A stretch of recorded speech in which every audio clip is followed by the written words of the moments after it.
Bayangkan sebuah dunia di mana satu keputusan seorang pemuda berusia 18 tahun mengubah nasib sebuah kekaisaran. Di bawah langit Persia yang membara, seorang pangeran muda berdiri di tengah badai intrik, perang, dan ambisi. Namanya Malik Shah, dan ini adalah kisah bagaimana ia menaklukkan dunia dan dirinya sendiri. Pada tahun 1272, bumi masih bergetar oleh gema kemenangan Sultan Alp Arslan di Manzikert. Kemenangan itu telah menghancurkan Bizantium dan membuka gerbang Anatolia bagi bangsa Turki. Namun di tengah sorak kemenangan, sebuah tragedi mengguncang Kesultanan Seljuk. Alp Arslan, sang singa yang tak terkalahkan, gugur. Bukan di medan perang, melainkan oleh pengkhianatan seorang tawanan. Dunia Seljuk terhuyung. Dan di tengah kekacauan itu, seorang pemuda melangkah ke panggung sejarah. Ia adalah Malik Shah, putra Alp Arslan, yang baru berusia 18 tahun. Di pundaknya yang masih muda terpikul beban sebuah kekaisaran yang luas, penuh musuh, dan dipenuhi intrik. Malik Shah bukanlah pangeran yang dimanjakan oleh kemewahan istana. Sejak kecil, ia dididik oleh ayahnya untuk menjadi pejuang dan pemimpin. Pedangnya sudah terlatih, tetapi hatinya masih mencari arah. Ketika Alp Arslan menghembuskan nafas terakhir, wasiatnya jelas. Malik Shah harus menjadi sultan berikutnya. Namun, takhta Seljuk bukanlah hadiah, melainkan ujian. Paman, sepupu, dan gubernur yang ambisius mengintai, siap merebut kekuasaan.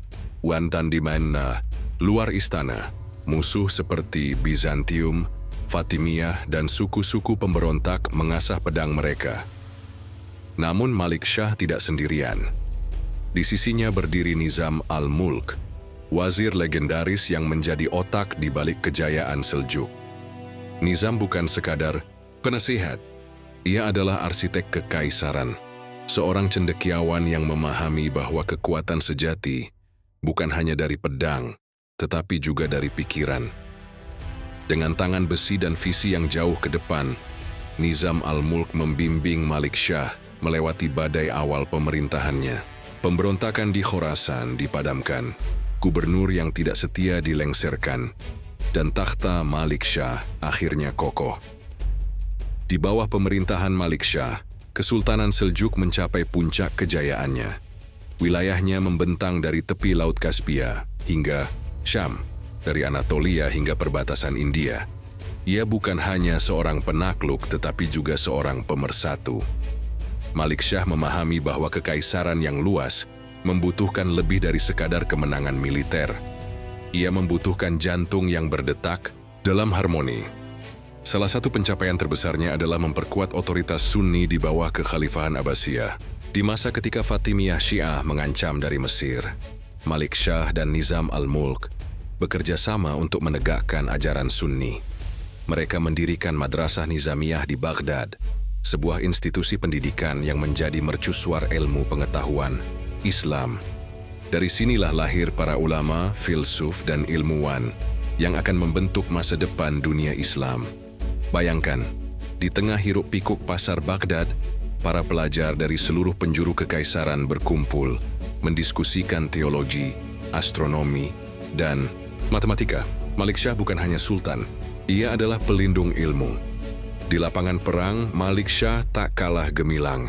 Ia memimpin pasukannya melawan Bizantium di Anatolia, memastikan warisan Manzikert tidak sia-sia. Di timur, ia menaklukkan suku-suku Karakhanid dan Ghaznawid, memperluas pengaruh Seljuk hingga Asia Tengah. Namun ia juga tahu kapan harus berdamai. Malik Shah menjalin aliansi dengan suku-suku nomaden dan kota-kota dagang, memastikan jalur sutra tetap aman dan makmur. Kekaisarannya menjadi jembatan antara timur dan barat, tempat budaya Persia, Arab, dan Turki bercampur dalam harmoni yang memukau. Namun, tak ada kejayaan tanpa bayang-bayang. Di balik kemegahan istana Isfahan, intrik merajalela. Istri Malik Shah, Terken Khatun, adalah wanita yang ambisius dan cerdas. Ia ingin memastikan putranya, Ahmad, menjadi penerus takhta, meskipun Malik Shah telah menunjuk putra lain, Barkiaruk. Terken Khatun bukan sekadar ratu, Ia adalah pemain politik yang lihai, dan pengaruhnya di istana seringkali menimbulkan ketegangan. Nizam al-Mulk, meskipun setia, juga bukan tanpa celah. Wazir besar ini memiliki musuh, terutama dari kalangan Ismailiyah, sebuah sekte Syiah yang dikenal sebagai Assassins. Pada tahun 1092, Nizam al-Mulk dibunuh oleh seorang pembunuh bayaran. Kematiannya mengguncang Malik Shah, yang kehilangan penasihat terbaiknya di saat kekaisaran membutuhkan stabilitas. Beberapa sejarawan menduga bahwa pembunuhan ini bukan sekadar ulah assassins, tetapi juga melibatkan intrik istana, mungkin bahkan Terken Khatun sendiri. Tragedi itu belum usai. Tak lama setelah kematian Nizam al-Mulk, Malik Shah sendiri meninggal dunia pada usia 37 tahun. Diduga diracuni. Kematiannya yang mendadak meninggalkan kekosongan kekuasaan. Kekaisaran yang ia bangun dengan susah payah mulai retak. Anak-anaknya Barkiaruk, Muhammad Tapar, dan Ahmad terjebak dalam perang saudara. Sementara gubernur-gubernur lokal menyatakan kemerdekaan.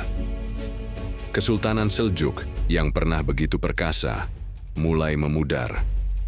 Meski pemerintahannya berakhir tragis, warisan Malik Shah tetap hidup. Madrasah Nizamiyah terus melahirkan cendekiawan besar seperti Al-Ghazali, yang karya-karyanya memengaruhi pemikiran Islam hingga berabad-abad kemudian. Infrastruktur yang ia bangun, jembatan, karavanserai, dan pasar, menjadi tulang punggung perdagangan dunia Islam. Dan yang terpenting, Malik Shah menunjukkan bahwa seorang pemimpin sejati bukan hanya menaklukkan wilayah, tetapi juga hati rakyatnya.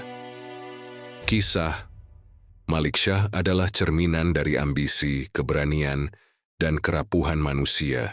Ia adalah pemuda yang mewarisi beban besar, namun berhasil mengukir namanya di batu sejarah. Di bawah langit yang sama yang pernah menyaksikan kejayaannya, kita diajak untuk merenung. Apa yang membuat seorang pemimpin abadi? Apakah pedangnya, visinya, atau warisan yang ia tinggalkan? Dunia Malik Shah penuh dengan pelajaran tentang kepemimpinan, pengorbanan, dan keberanian. Jika kisah ini menginspirasimu, jangan berhenti di sini.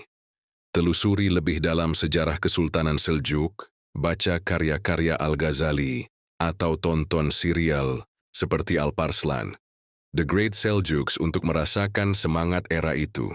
Bagikan kisah ini dengan temanmu dan diskusikan. Apa yang membuat seorang pemimpin layak dikenang?